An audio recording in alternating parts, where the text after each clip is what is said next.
الرحمن الرحيم وما هذه الحياة الدنيا إلا لهو ولعب وإن الدار الآخرة لهي الحيوان لو كانوا يعلمون. Sadaqallahul aliyyul azim. Peygamber ve ali peygambere salavat zikreyleyək.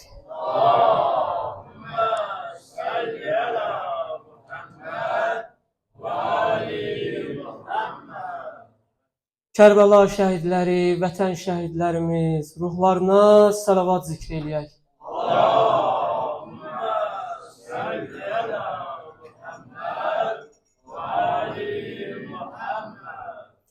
Xanım Zeynəb salamullah əleyhanın pak və mütəhhər ruhuna salavat zikreyleyək.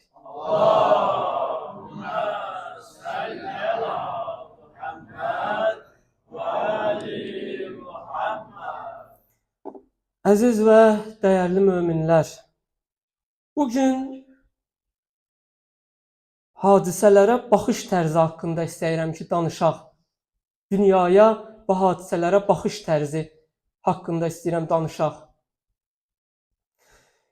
İnsan hadisələrə hansı bucaqdan baxırsa, hansı prizmadan baxırsa, bu onun həyatına mütləq şəkildə təsir göstərir. İnsanın həyat keyfiyyətini mütləq şəkildə onun dünyaya baxış tərzi ilə əlaqəlidir. Dinə, dini məsələlərə, həyatın müxtəlif situasiyalarına hansı prizmadan baxırıqsa, həyatımız o cəhətdən inkişaf eləyir. Həyatımızın keyfiyyəti də bundan asılıdır. Bunun üçün həyatımızı dəyişmək istəyiriksə, birinci növbədə hadisələrə baxışımızı dəyişməliyik, dünyaya baxışımızı dəyişməliyik. Bu o qədər də rahat olmasa da biz bunun üçün çalışmalıyıq ki, bir nəticə əldə eləyək və həyatımızın keyfiyyətli olmasını istəyiriksə, yalnız məqsədimiz bundan ibarət olmalıdır. Görmüsünüz, bəzən psixoloqlar testlər qoyurlar, psixolojik testlər qoyurlar, bir şəkil qoyurlar. Həmin şəklə müxtəlif insanlar baxır, hərə bir şey görür o şəkildə. Biri orada başqa bir canlı görür, biri başqa bir canlı görür. Baxırsınız ki, eyni şəkildə fərqli şeylər görürlər insanlar. Bunun səbəbi nədir? Çünki insanların baxış tərzindən asılıdır ki, bunu da formalaşdıran amillər var. İnsan baxış tərzini nə qədər şəffaflaşdırsa, bir o qədər həyatı keyfiyyətli olar.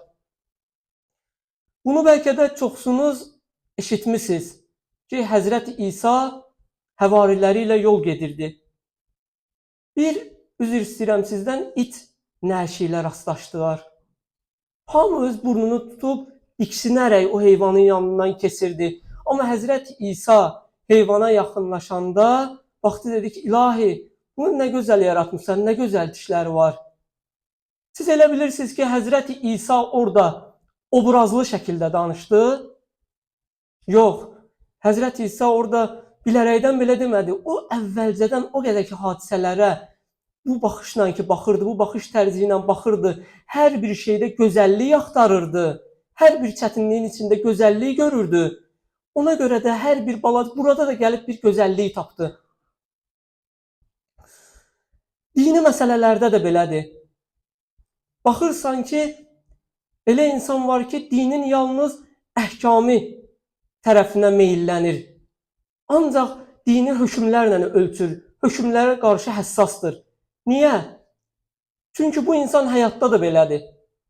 Həyatda da qanunlar və hökmlər üzərinə yaşayır.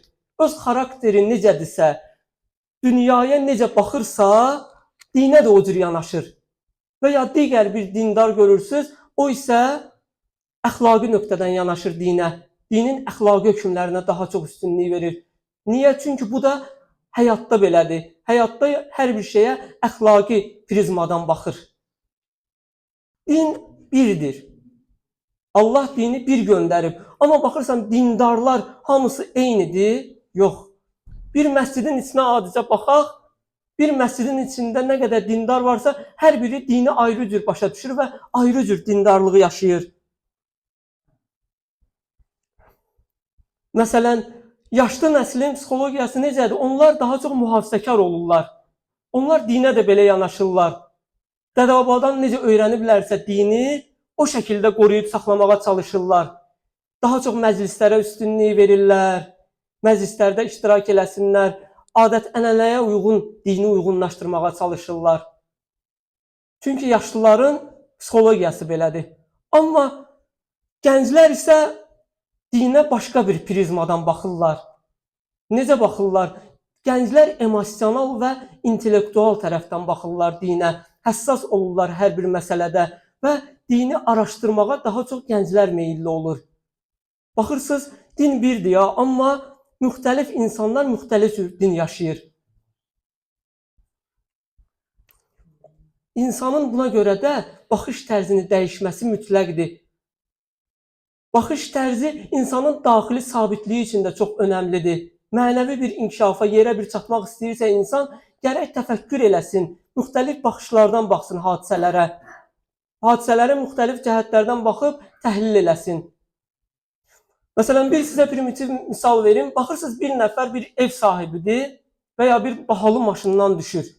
Biri onu görür, nə deyir? Deyir, buna bax, Allah bilir, bunu hardan əldə edib, hansı haram yollarla bunu əldə edib. Digər biri baxıb nə deyir? Deyir ki, ay maşallah, nə gözəl, yəqin nə əziyyətlər çəkib bu adam ki, gəlib bu yerə çatıb, bunları əldə edib. Baxırsınız, eyni insana qarşı, eyni situasiyaya qarşı iki fərqli insan iki fərqli reaksiya verir. Bunun nəticəsi nədir? İnsanın qəlbindəki mənəvi xəstəliklərdir. İnsan qəlbini təmizləsə, hadisələrə daha şəffaf baxa bilər.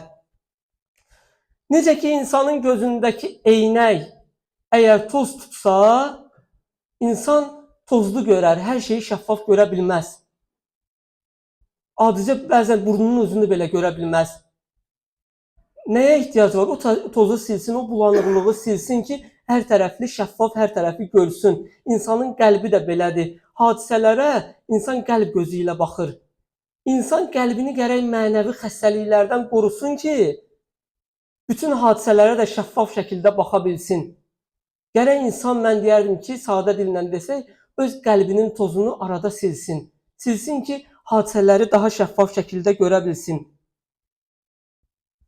Hər kəs dedik ki, hadisələrə öz prizmasından baxır. Məsələn, uşağa bir şəkil göstərirsən, şəkildə məsələn 3 dənə bir şey olsa, 3 dənə heyvan olsa, birinə deyəcək, biri baladır, biri atadır, biri anadır. Niyə görə? Çünki uşaq o qədər bilir, evdə o qədər görüb, ondan o yana baxa bilmir. Bəzi insanlar var ki, o qədər inkişaf eləmirlər ki, elə uşaq prizmasından baxırlar dünyaya, primitiv şəkildə baxırlar hadisələrə, o yana keçə bilmirlər, hadisələrin ötəsini, pərdə arxasını görə bilmirlər. Ona görə də insan çalışmalıdır, dua eləsin ki, Allah ona bəsirət gözünü açsın və hadisələri şəffaf şəkildə görməyi inayət eləsin. Peyğəmbərin duasında da var idi, səhv eləmirəmsə belə bir dua eləmişdi Peyğəmbər ki, İlahi, mənə əşyaları öz həqiqətində göstər.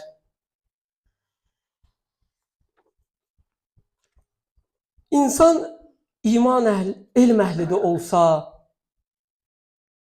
ibadət əhli də olsa, o baxış tərzini düzəltməsə ona fayda verməz. Biz bunu çox misal göstərmişik ki, istər Şimr olsun, istər İbn-i Mülcəm olsun, bunlar hər biri sadə insanlar olmayıblar. Hər biri Quran xətm eləyən, ibadətlərinə xüsusi diqqət yetirən insanlar olublar. Onları bura gətirib çatdıran, bu yerə gətirib çatdıran nə olub bəs? Hər şeyə dar çərçivədən baxıblar. Hər şeyə dar çərçivədən baxıblar. Sizə bir misal göstərim. Baxın, xahiş edirəm, diqqətli olasınız. Görün, İbn-i Mülcəm hansı tərəfdən dar çərçivədən baxmaqla aldanıb. Deyirlər ki, Nəhravan döyüşü ki oldu. Nəhravan döyüşündən sonra ki, Nəhravan döyüşündə İmam Əli əleyhissalam xəvariclə döyüşürdü. Xəvaric, deyək ki, dövrümüzün terroristləri, təkvirçiləri ilə döyüşürdü. İbn-i Mülcəm gəldi, gördü ki, həmin o xəvaric, o döyüşdə öldürülən xəvariclərin uşaqlarını gördü. Qayıtdı, dedi ki, vay, bunları Əli yetim qoydu. Başladı Əli əleyhissalama qarşı qəlbində kin yaratmağa.